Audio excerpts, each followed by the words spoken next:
이 시간 주시는 하나님의 말씀은 시편 109편 1절에서 10절 말씀입니다.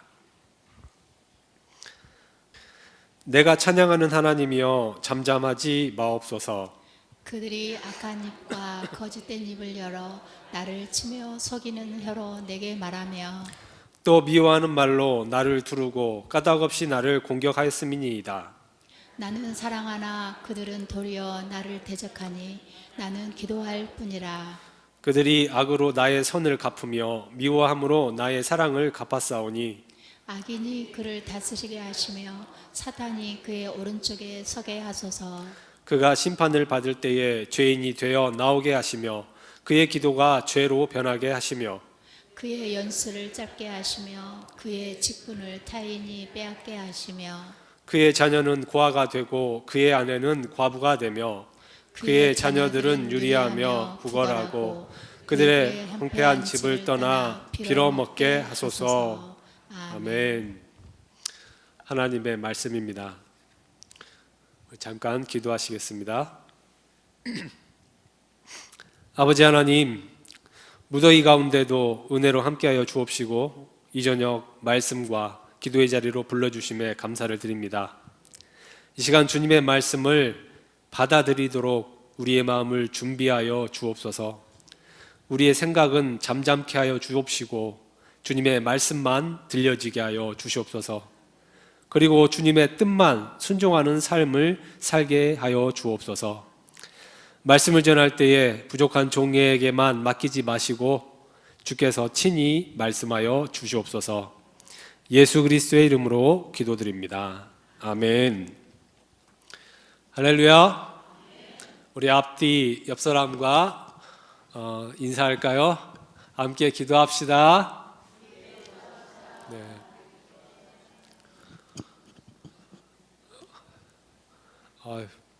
우리 교회 권사님들은 서로 기도하려고 이렇게 아주 좋은 현상입니다. 저번 주에 제가 김정남 권사님 기도 순서 이야기, 저번 주에 이야기한 것 같은데 오늘도 김정남 권사님이라서 두 번씩 하시려고 그런가. 자, 우리 사람들이 살아가는 모든 인간 관계에는 법칙이 하나 있습니다. 법칙. 근데 그 법칙을 가만히 보면 그 법칙의 핵심이 있어요. 그게 바로 상호적이라는 관계입니다. 상호적. 주는 것이 있으면 받는 것이 있고, 가는 말이 선하면 오는 말도 선하고, 네. 그래서 우리 인간관계는 서로 주거니 받거니 하는 그러한 관계입니다. 선한 일이 서로에게 행복을 주고 점점점 그 관계가 발전해가는 그러한 관계가 정말 올바르고 아름다운 관계이죠. 이것이 일반적인 인간관계의 특징입니다. 그런데요, 한간에는 주고받는 것이 잘 되지 않는 분들이 계셔요. 나는 분명히 선한 걸로 베풀었는데 상대방은 그냥 악한 걸로만 갚는 사람이 있습니다.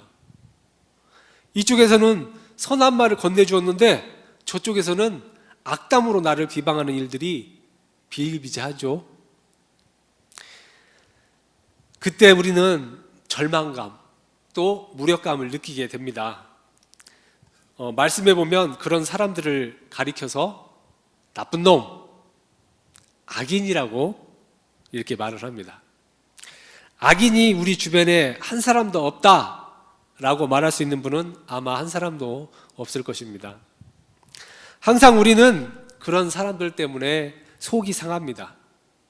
우리 가까운 사람들 중에도 그런 사람들이 있다면 말할 수 없는 그런 아픔을 경험할 것이죠.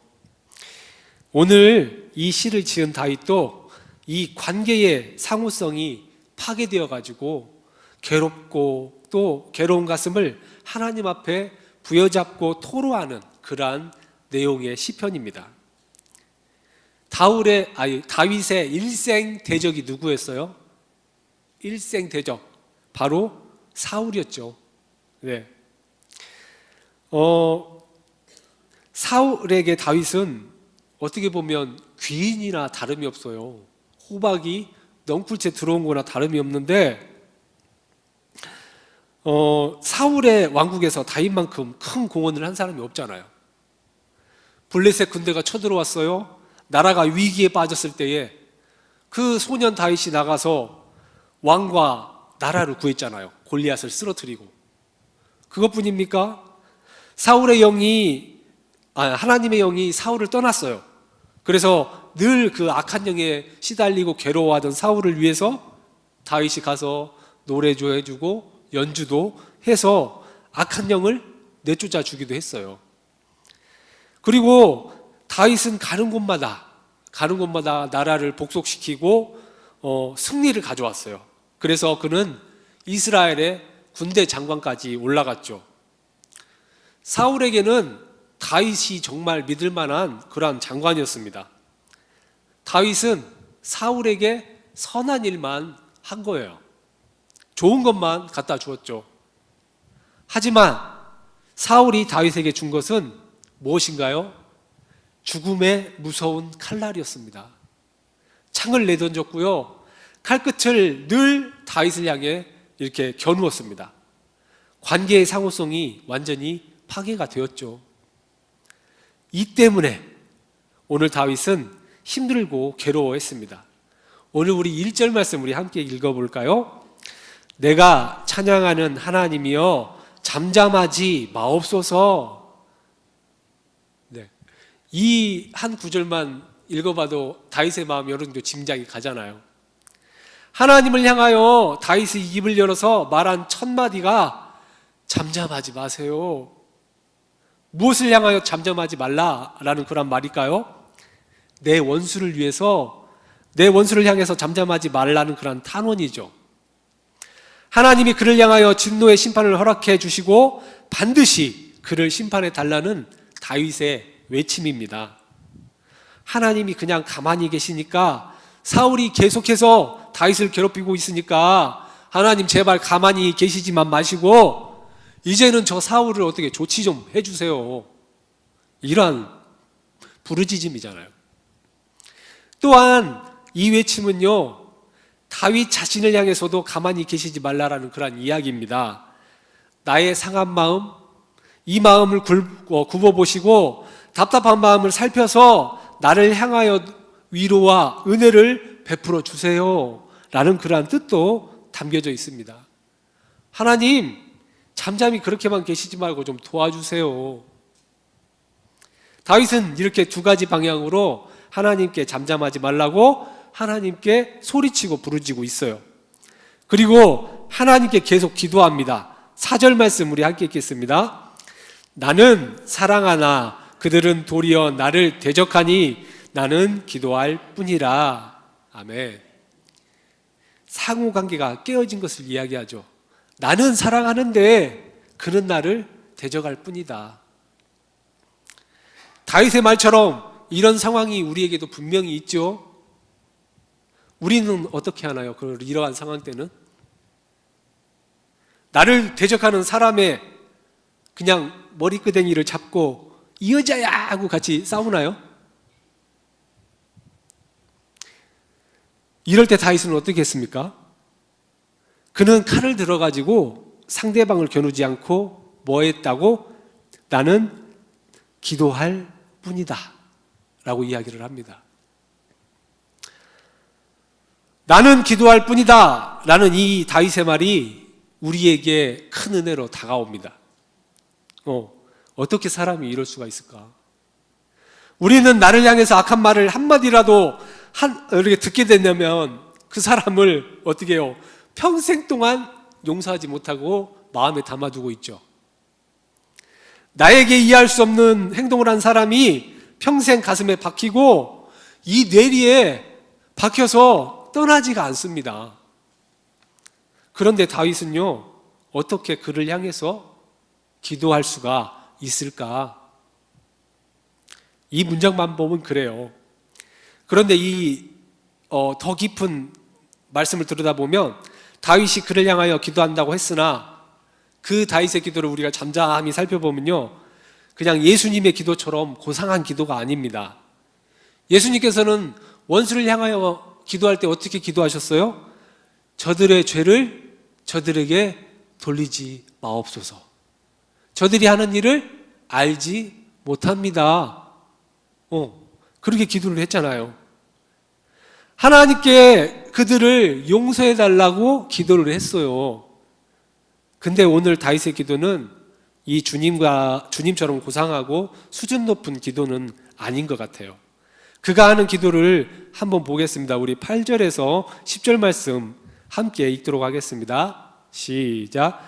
그의 연수를 짧게 하시며 그의 직분을 타인이 빼앗게 하시며 그의 자녀는 고아가 되고 그의 아내는 과부가 되며 그의 자녀들은 유리하며 구걸하고 그들의 황폐한 집을 떠나 빌어먹게 하소서. 이후로도 계속 좀 안 좋은 이야기가 계속 나옵니다. 근데 이게 기도예요. 차라리 욕을 더 하는 게 낫지 않나라는 생각까지 들 정도입니다. 이것이 오늘 다윗이 원수를 향해서 한 기도예요. 어떤 분은 이게 어떻게 기도냐 이렇게 질문할 수가 있습니다. 근데 우리가 깊게 생각해 보면 정말 다윗답고 지극히 인간적인 그런 다윗의 기도라 우리가 볼 수가 있습니다. 우리는 이렇게 기도한 다윗을 비난할지 모르지만 사실 우리가 하나님을 향하여 입을 벌리는 이 모든 것들이 기도입니다. 오히려 다윗이 원수를 향하여 칼날을 겨누지 않고 직접 원수를 갚지 않겠다고 선언한 것부터가 그에게는 훌륭한 결단이죠. 우리 중에는 그런 분들이 있어요. 나에게 당한 고난, 나에게 대한 불이익, 그걸 하나님만 향하여 입을 벌리지 못하고 내가 그에게 원수를 갚겠다고 직접 이렇게 쫓아다니는 사람들이 있습니다. 오늘 다윗이 지은 시편 가운데 상당한 수가 원수를 향한 시편이에요. 그가 이렇게 하나님을 향하여 원수를 저주하고 책망하고 하나님께 원수에 대한 욕을 늘어놓는 이 기도가 그의 그러한 상한 마음을 치료하는 정말 좋은 고백이 되었습니다. 사랑하는 부안제일가족 여러분, 오늘 우리에게도 정말 내가 어찌할 수 없는 그런 원수가 있다면 오늘 다윗처럼 한번 해보시길 바랍니다. 원수가 없으신가요? 아까 다 돌아가셨나요? 네. 다윗처럼 우리의 속마음을 속 시원하게 하나님께 털어놓고 그를 향하여 내가 내뱉을 수 있는 모든 그러한 다윗처럼 저주를 하나님께 토로하시길 바랍니다. 이것이 솔직한 간구이고 어쩌면 솔직한 기도입니다. 그때 하나님께서는 우리의 마음을 치료하고 어루만져 주시고 회복의 은혜를 허락해 주십니다. 약간 좀 걱정되는 게 있는데 또 어떤 분이 이 앞뒤 맥락은 다 빼놓고 우리 목사님이 그러는데 욕하면서 기도하랬다고 이렇게 이야기하면 안 됩니다. 네. 그러면 정말 곤란해져요. 네.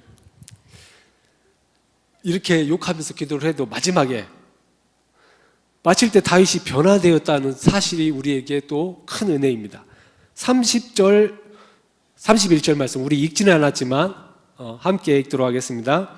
내가 입으로 여호와께 크게 감사하며 많은 사람 중에서 찬송하리니 그가 궁핍한 자의 오른쪽에 서사 그의 영혼을 심판하려 하는 자들에게서 구원하실 것이미로다. 아멘. 앞전에 막 원수를 저주했던 그 다윗은 어디 가봤어요? 원수는 온데간데 없이 사라지고 다윗과 하나님만 남아있어요. 하나님을 찬송하고 하나님의 이름만 영화롭게 높이고 있는 다윗의 모습입니다. 기도는 이렇게 놀라운 역사를 가지고 있어요. 우리는 원수를 저주하는 기도로 시작했지만 기도하면서 그 원수에 대한 저주는 모두 다 사라져버리고 오로지 하나님과 나와의 그러한 관계만 남아있는 이 기도의 아름다운 결말입니다. 부디 오늘 우리도 상호성을 파괴하는 악한 원수들 때문에 더 이상 괴로워하거나 가슴 아파하지 마시기 바랍니다. 네. 하나님께 나와서 그를 욕하고 싶은 것이 있으면 마음껏 욕하시고 다윗보다 더한 말로 그를 향해서 내 속에 있는 말을 다 내뱉어 보시기 바랍니다. 그러면 기도를 마칠 때쯤 그 미움은 사라지고 오로지 하나님과 나와의 아름다운 그런 관계만 남아있을 것입니다. 오늘 이 다윗과 같은 귀한 은혜의 고복이 오늘 우리에게도 있기를 주님의 이름으로 간절히 축복합니다. 기도하시겠습니다. 우리의 기도를 들으시는 아버지 하나님, 오늘 다윗의 고백처럼 우리는 기도할 뿐임을 기억하게 하여 주시옵시고 우리의 상한 마음을 아시고 대신 갚아주시고 역사하여 주시는 하나님을 의지하여서 기쁨과 평안의 삶을 누리며 살게 하여 주시옵소서. 이 시간 믿음으로 구하는 모든 것들 주님 기억하여 주옵시고 하나님의 뜻 가운데 아름답고 선하신 응답하심으로 인도하여 주옵소서. 남은 주간도 주님의 자녀로서 담대하고 능력 있는 모습으로 살아가는 저희가 되게 도와주시옵소서. 예수 그리스도의 이름으로 기도드립니다. 아멘.